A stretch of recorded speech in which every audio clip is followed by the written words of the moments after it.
Ce matin, je bénis Dieu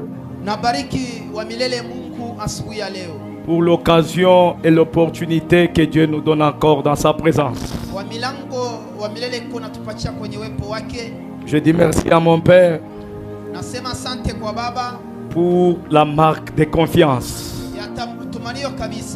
Je bénis les musiciens qui nous ont amenés au trône de Dieu ce matin. Que l'onction de David soit sur vous. Je bénis tous les hommes de Dieu qui sont là ce matin. Que Dieu qui vous a toujours utilisé va nous utiliser aussi ce matin. Je bénis ta présence. Que l'Éternel Dieu te bénisse. Si tu me donnes un amen, ce matin, que l'Esprit de Dieu opère quelque chose dans ta vie. Laisse-moi te dire ce matin. La parole nous dit la terre était informe et vide. Le désespoir régnait sur la terre. Les ténèbres dominaient sur la terre. Mais malgré ce désespoir, l'Esprit de Dieu était au contrôle. L'Esprit mouvait sur les eaux. Et l'Esprit a changé le désespoir qui était sur la terre. C'est pourquoi ce matin, le désespoir qui règne dans ta vie, les ténèbres qui dominent ta vie, par la puissance ce matin, je déclare la lumière, je déclare la délivrance au nom de Jésus. Amen, Église. Amen, kanisa. Nous parlons sur la puissance. La puissance. La puissance de Dieu. C'est une capacité d'agir. C'est une capacité de faire. Ou une capacité d'imposer une loi ou sa volonté. Amen, Église. Amen, kanisa. Amen, Église. Amen, kanisa. Vous recevrez une puissance. Le Saint-Esprit survenant sur vous. Vous serez mes témoins. Bien aimé, pour que la puissance soit puissance, il faut qu'il soit accompagné par l'Esprit de Dieu. C'est pourquoi Jésus dit à ses disciples, vous recevrez une puissance. Le Saint-Esprit survenant sur vous. Donc le Saint-Esprit va d'abord venir sur eux. C'est cet esprit qui va les connecter la puissance. Ce matin, par l'Esprit de Dieu, il va nous donner une puissance. Et cette puissance va agir. Si tu as besoin d'un enfant ce matin, sois seulement connecté. La puissance de Dieu va opérer un miracle ce matin. On va nous lire ce matin Ésaïe chapitre 2 et chapitre 11. On me lit les versets 1 à 4. L'autre me prend Acte chapitre 3, les versets 1 à 10. Ésaïe 11, les premiers versets jusqu'à 4. Nous lisons Ésaïe, le chapitre 11, les premiers versets en descendant. Nous lisons la parole de Dieu. Puis un rameau sortira du tronc d'Isaïe et un rejeton naîtra de ses racines. L'Esprit de l'Éternel reposera sur lui. L'Esprit de l'Éternel reposera sur lui. Vous soulignez reposera sur lui. Esprit de sagesse et de l'intelligence. Esprit de conseil et de force. Esprit de connaissance et de crainte de l'Éternel. Il respira la crainte de l'Éternel. Il respirera la crainte de l'Éternel. Il ne jugera point sur l'apparence. Il ne jugera point sur l'apparence. Il ne prononcera point sur un oui dire, mais il jugera le pauvre avec équité, et il prononcera avec droiture sur les malheureux de la terre. Il frappera la terre de sa parole comme d'une verge, et d'une souffle de ses lèvres, il fera mourir les méchants. La parole de l'Éternel. Acclame pour la parole. Acte chapitre 3, les versets 1er à 10. Je lis au nom de Jésus. Amen. Pierre et Jean montaient ensemble au temple. À l'heure de la prière, c'était la 9e heure. Il y avait un homme boité de naissance, qu'on portait et qu'on plaçait tous les jours à la porte du temple appelé la Belle, pour qu'il demandât l'aumône à ceux qui entraient dans le temple. Cet homme, voyant Pierre et Jean qui allaient y entrer, leur demanda l'aumône. Pierre, de même que Jean, fixa les yeux sur lui et dit: regarde-nous. Et il les regardait attentivement, s'attendant à recevoir de quelque chose. Alors Pierre lui dit: je n'ai ni argent ni or, mais ce que j'ai, je te le donne. Au nom de Jésus-Christ de Nazareth, lève-toi et marche. Et le prenant par la main droite, il les fit lever.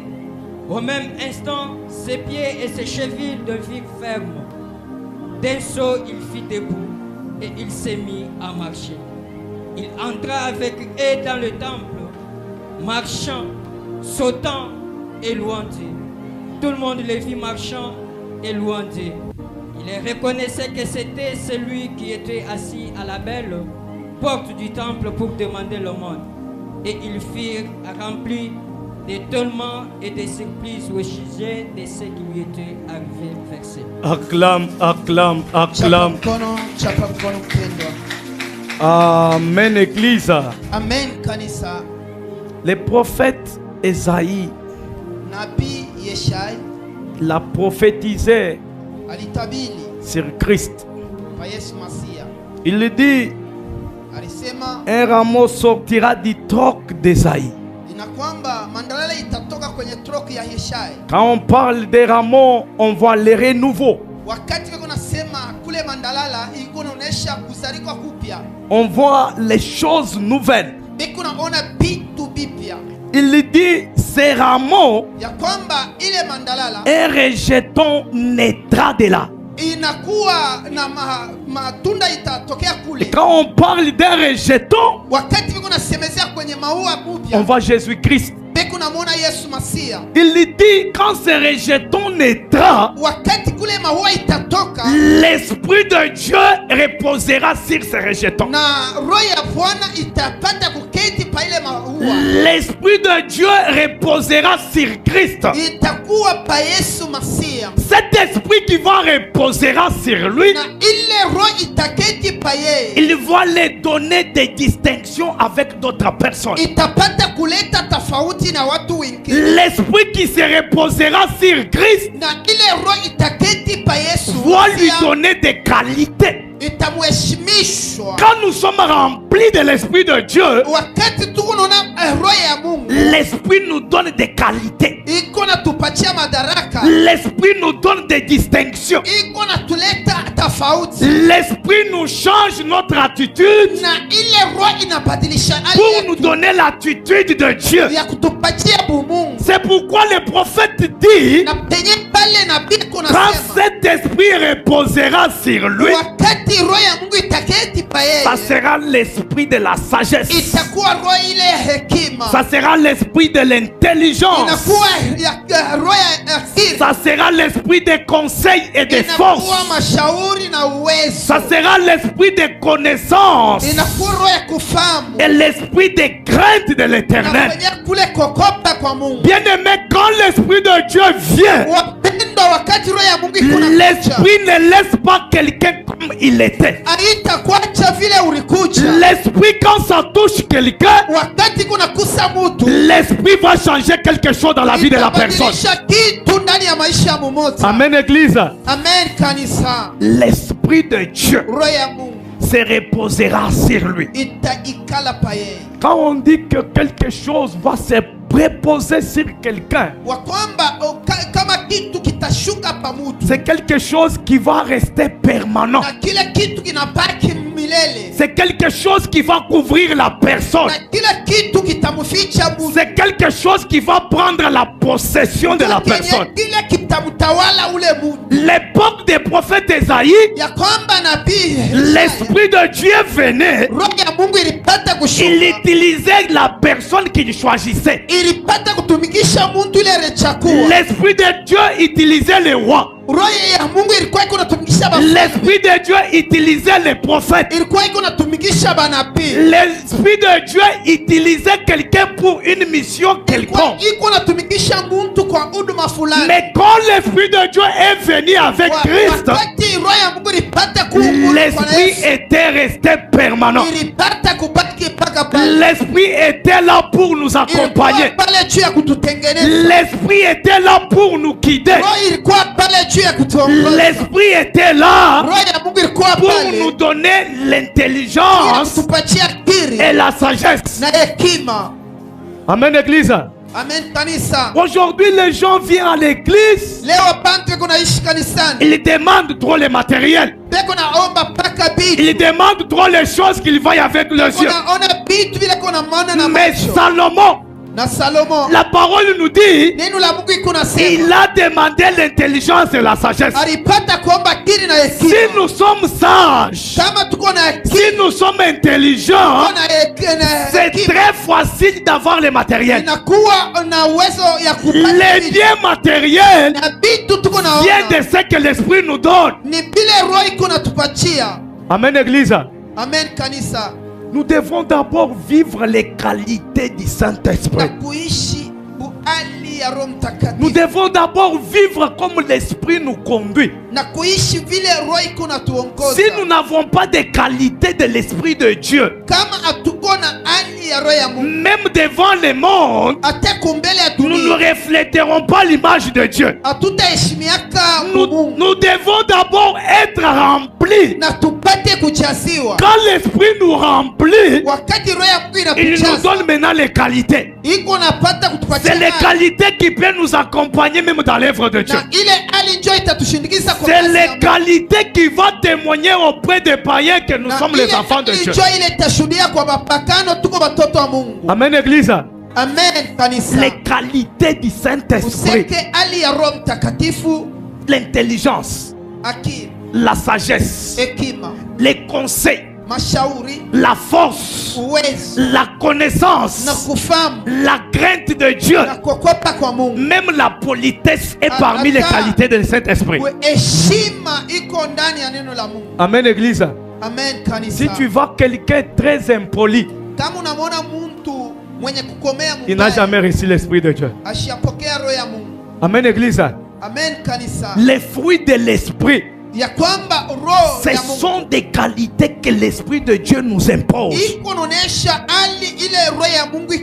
Donc celui qui est rempli, il est automatiquement avec ses qualités de l'Esprit. Il y a les gens qui se disent remplis de la puissance, mais qui n'ont pas les qualités de l'Esprit. Là, il faut te contrôler. Quand tu manques les qualités de l'Esprit, donc tu n'as pas l'Esprit de Dieu. Il prophétise sur Jésus avant même sa naissance, avant même qu'il arrive. Le prophète dit, l'Esprit va se reposer sur lui. Et quand l'Esprit se repose sur lui, il lui donne des qualités. L'intelligence et la sagesse. Nous devons chercher ça. Nous devons demander à Dieu ces choses. Nous devons Même ce que nous allons faire, ça doit aller de l'avant. Si nous manquons la sagesse et l'intelligence, c'est très difficile de faire avancer les choses. Salomon n'a pas demandé le matériel.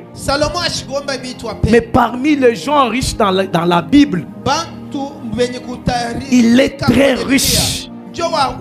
Mais sa demande, c'était l'intelligence et la sagesse. Amen, Église.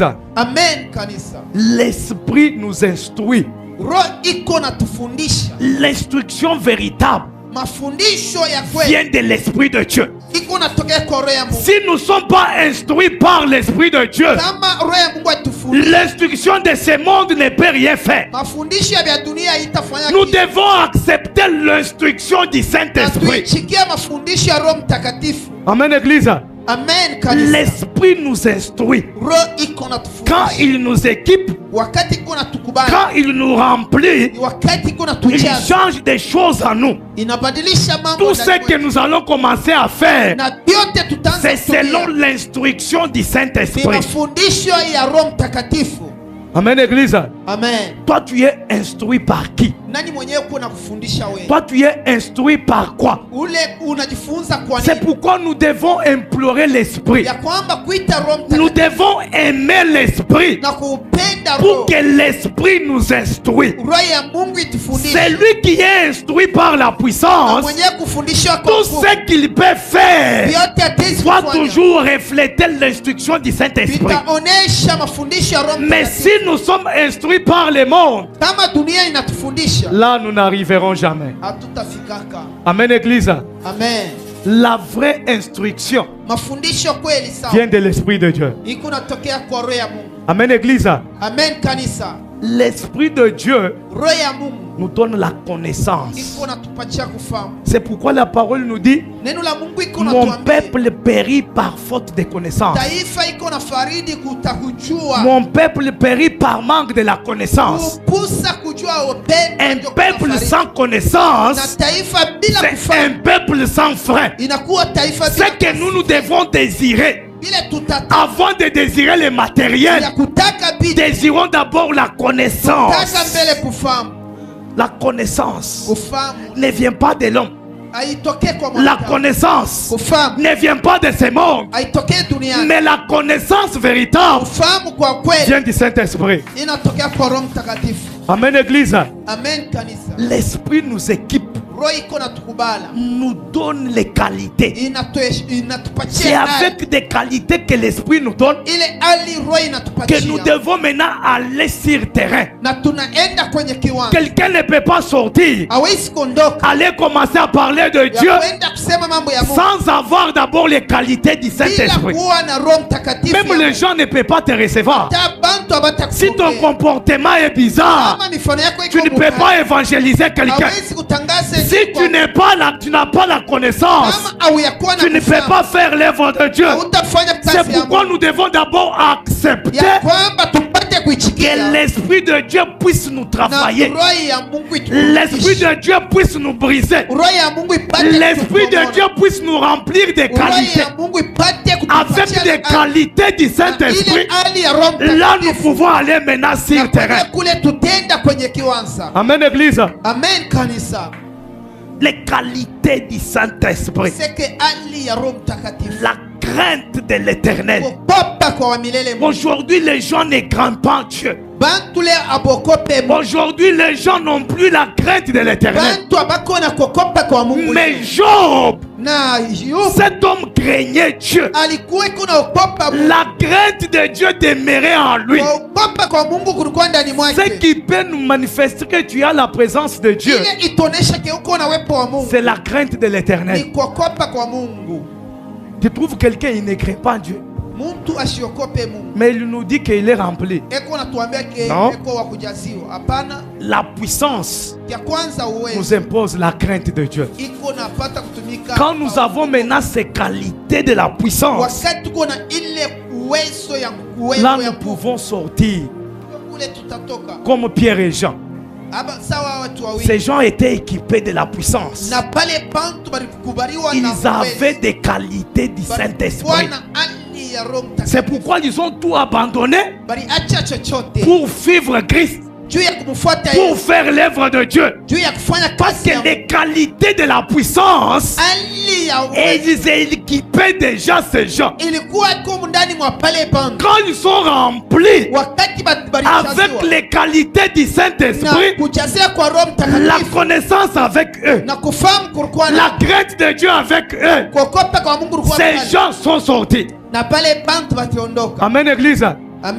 Ils ont allé dans la mission du Saint-Esprit. L'Esprit de Dieu nous donne la mission. L'Esprit de Dieu, il a des missions qu'il nous impose. D'aller faire les prodiges et les miracles. De faire toutes les nations les disciples. D'être les témoins de Christ. Ils sont sortis. La parole nous dit vers la 9e heure, Paul, Pierre et Jean partaient dans la temple. Quand on parle de la 9e heure, c'est l'heure des Juifs. Notre ère actuelle, la 9e heure, c'est 15 heures. C'était l'heure de la prière. La parole nous dit, il y avait un homme qu'on transportait chaque jour. Et cet homme, on l'a mené à la porte de la belle. La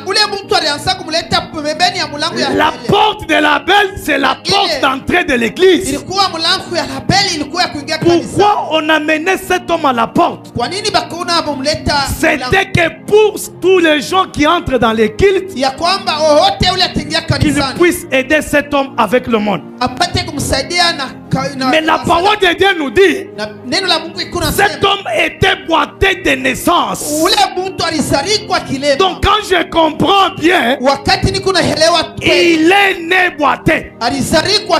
Il est sorti dans ses seins de sa mère boité. Cet homme souffrait. Mais cet homme avait des gens à côté de lui. Les gens qui les portaient pour l'amener à la bête. Et ces mouvements se faisaient chaque jour quand il y a culte.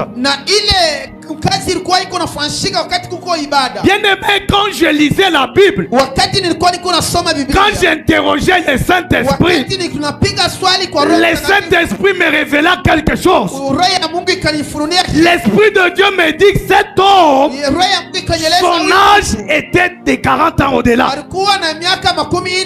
Mais toute cette année que cet homme souffrait, il avait des hommes à côté de lui. Les gens qui les transportaient le matin, qui l'amenaient à la porte de la bête, après avoir demandé le monde, on les faisait rentrer à la maison.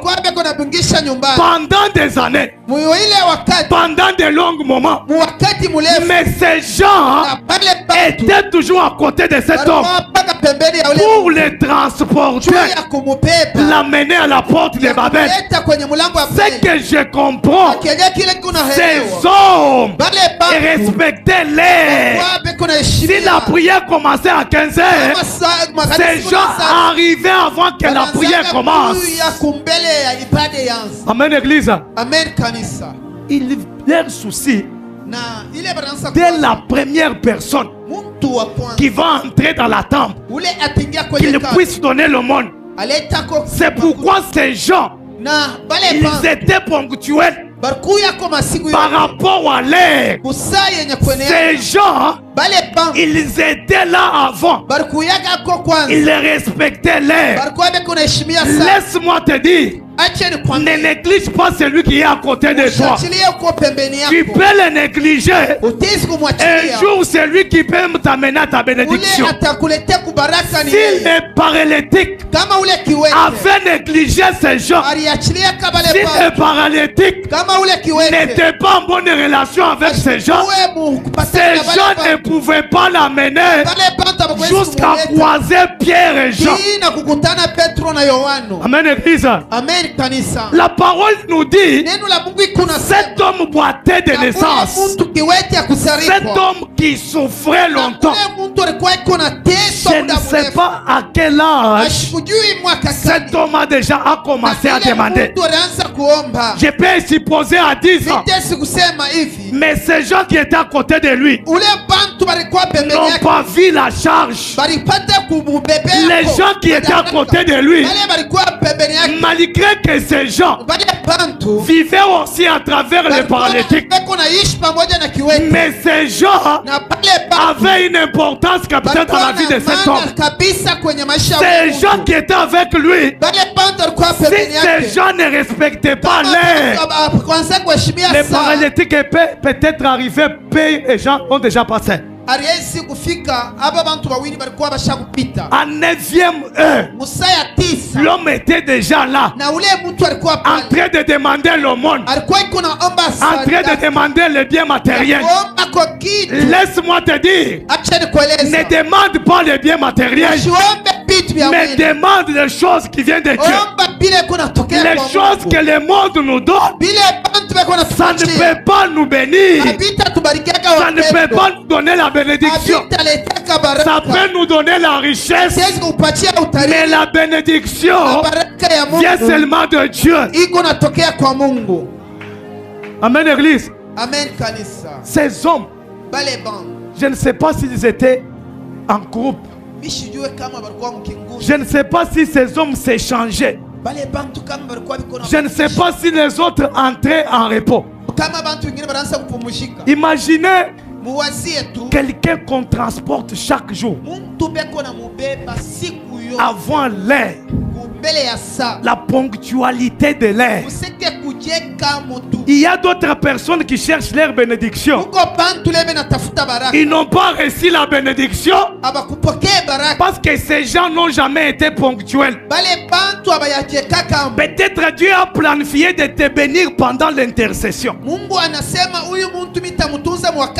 Mais tu arrives à l'église au moment des offrandes. Imaginez si cet homme était amené à la porte à 10 heures. Imaginez s'il était amené à la porte à 16 heures. Pierre et Jean déjà passés à 15 heures. Il allait avoir la bénédiction. C'est le cas de plusieurs dans l'église. Quand toi tu dis que nous n'avons pas Dieu, mais nous avons Dieu. Le problème c'est toi. Tu n'as jamais été ponctuel à l'air. Mais ces gens, ils étaient ponctuels. À la 9e heure, ces gens arrivent avec les boiteux. La question que je me demande, tous les années que cet homme a souffert, la parole nous dit, on l'amenait toujours à la porte de Babel. Donc dans cette église-là, il n'y avait pas de gens qui priaient. Il n'y avait pas de gens qui entraient avec la prière. Mais pourquoi ces gens-là, tous les années que cet homme souffre, pourquoi ils n'ont pas délivré cet homme? Ce n'est pas dire que ces gens ne manquaient pas la puissance. Ce n'est pas dire que ces gens-là n'avaient pas Dieu. Les problèmes, il faut attendre le temps de Dieu. Amen, Église. Amen, kanisa. Le temps de Dieu, quand Dieu le fixe, nous devons attendre le temps de Dieu. Le temps de Dieu de cet homme n'était pas encore arrivé. C'est pourquoi il a mis du temps. Aujourd'hui, les chrétiens ne respectent pas le temps de Dieu. Amen, Église. Amen, ils veulent précipiter les choses. Ils veulent que les choses aillent plus vite. Vous savez, au moment où tu veux que les choses soient précipitées, On peut précipiter les choses et c'est qu'on te donne ça te tue. Amen, église. On peut précipiter les choses pour que j'achète seulement les véhicules. On te donne aujourd'hui, demain tu fais l'accident. Mais dans le plan de Dieu, il a dit 2028, il va te bénir. Ce que nous devons faire, c'est être seulement patient, attendre le temps de Dieu. Amen, église. C'est lui qui a l'esprit de Dieu. Il ne peut pas se précipiter dans la vie. Église. Il ne peut pas se précipiter dans la vie. Il est trop patient. S'il y a des gens avec le fruit de la patience, je me suis toujours dit que je suis parmi. Amen, église. Je suis trop patient. Il y a des gens qui m'ont suivi. Quelqu'un te dit que moi je t'amène chez Chouma, mais moi je vais payer l'argent, tout ce qu'on va demander. Mais toi, que tu aies seulement de l'argent. Je lui ai dit, c'est lui qui bénit. C'est seulement Dieu. Tu peux avoir de la richesse, mais ce n'est pas la bénédiction. Il y a des gens avec des richesses sur cette terre, mais qui ne sont pas bénis. Quand Dieu te bénit, il te donne tout ce que ton cœur a besoin. La paix sera dans ton cœur. La maîtrise de soi sera dans ton cœur. La bénédiction de Dieu ne vient pas pour nous troubler, mais ça vient pour nous donner un véritable repos. Amen, église. Il y a des gens bénis et il y a des gens avec des richesses. Tu trouves quelqu'un avec sa richesse, il n'a pas la paix, il n'a pas la santé, il n'a pas la maîtrise de soi en lui, mais il a des véhicules, il a des moyens, mais la santé il n'a pas. Mais quand la bénédiction de Dieu vient sur toutes les dimensions de la vie, Dieu nous bénit. Dieu ne bénit pas en partie. Quelqu'un avec des richesses, avec des véhicules, mais à la maison quand tu arrives, il y a toujours des enfants courbés là. L'enfant qui marche comme ça, mais son père est patron. Son père a beaucoup de richesses. Ce sont des choses que le monde nous présente. Mais quand Dieu veut nous bénir, même les enfants sont bénis. La femme bénie, la maison bénie, tout ce qui te touche béni, tout ce que tu dois faire béni, même la nourriture bénie, l'eau que nous allons boire bénie.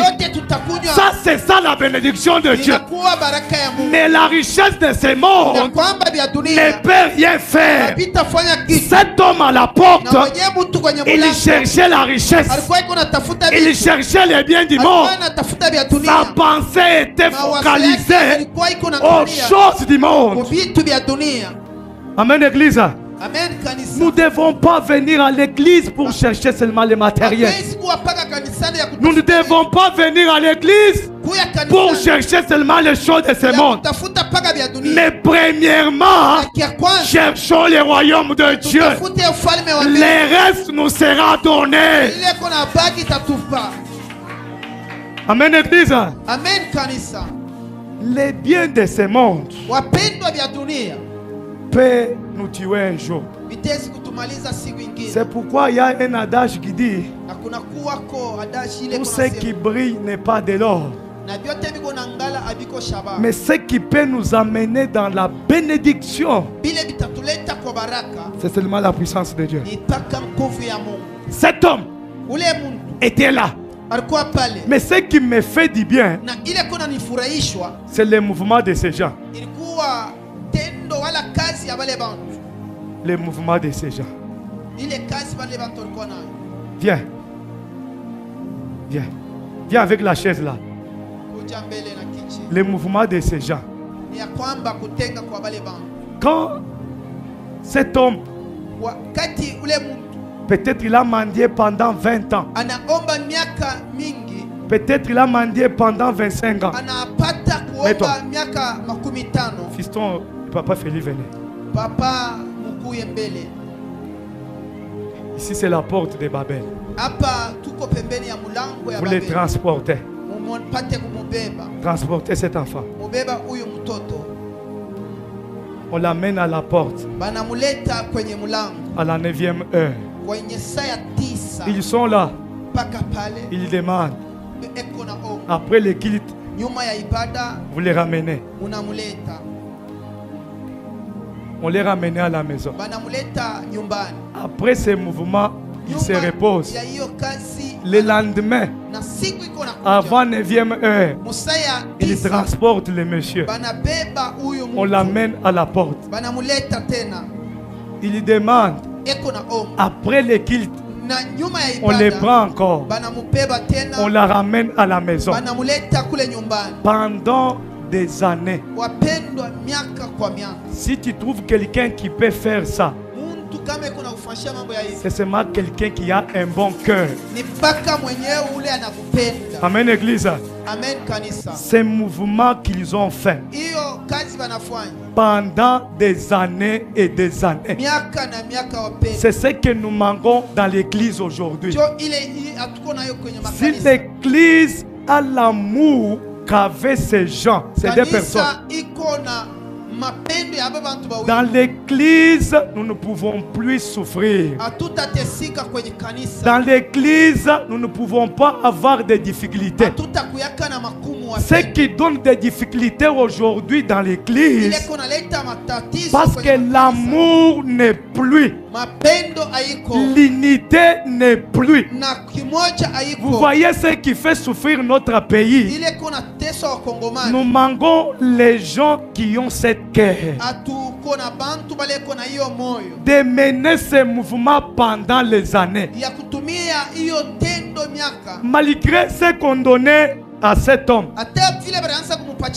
ce n'est pas lui qui gérait ça, parce que son état ne lui permettait pas à gérer ce qu'on donnait. S'il avait besoin de manger un beignet, il faut qu'il demande à papa Fiston ou bien papa Félix, parce que tout ce qu'on lui donnait à lui, lui ne pouvait pas le gérer par rapport à son état.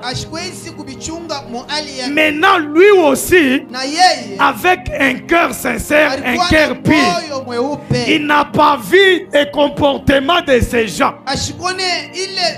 Quel que soit que ces gens pouvaient l'amener, lui, son souci était que ces gens soient toujours permanents dans sa vie.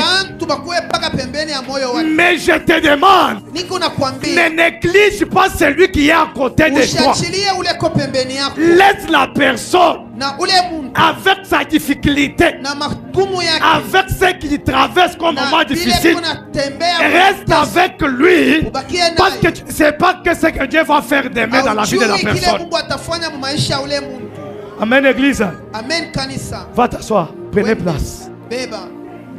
Ces gens ont fait un mouvement. Il lui dit, cet homme, il faut le faire fait.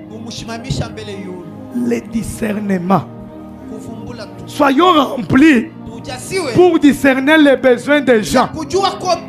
Quand quelqu'un vient auprès de toi, il te dit je suis malade. Dans le discernement, tu regardes. Derrière cette maladie, il est dormi 3 jours sans manger. Il est affamé. Tu commences par des livres là. Il est malade. Je chasse les démons. Tu chasses les démons, il est affamé. Il a juste besoin d'un méca de farine pour aller manger chez lui à la maison. Il a juste besoin du soutien. Mais si tu ne discernes pas, tu vas prier, tu vas parler en langue, il ne sera pas guéri parce qu'il n'est pas malade. Cet homme, 40 ans, par terre, son souci, était qu'il marche aussi un jour. Son souci était qu'il avance aussi comme ceux qui les transportaient. Devant ces deux personnes, Pierre regarde. Il voit que cet homme manque la puissance. Si tu n'es pas puissant, tu es paralysé. Si tu n'es pas puissant, tu n'en as pas la force. Si tu n'es pas puissant, tu ne peux rien faire. Celui qui n'est pas puissant, il est faible.